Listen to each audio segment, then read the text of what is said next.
பாஜக சார்பில் international politics படிக்க போகிறேன் அப்படின்னு சொல்லிட்டு போனார்.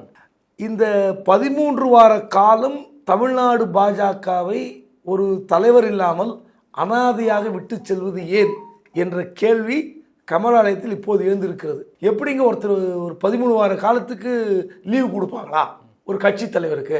அப்படி என்ன அவசியம் வந்தது?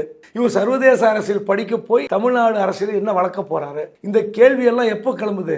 அவர் கிளம்பி போன பிறகு விவாதிக்கிறார்கள். இந்த நேரத்தில் இந்த 13 வார கால படிப்பு என்ன ஏது என்பதை கமலாலயத்தின் நண்பர்கள் வெளியிட்டிருக்கிறார்கள். இல்லை, அதுதான் இதில் உண்மை. என்னன்னா, யூனிவர்சிட்டி ஆஃப் ஆக்ஸ்போர்ட் அதில் department of politics and international relations அப்படின்ற ஒரு துறை தான் இந்த 13 வார கால கோர்ஸை நடத்துகிறது.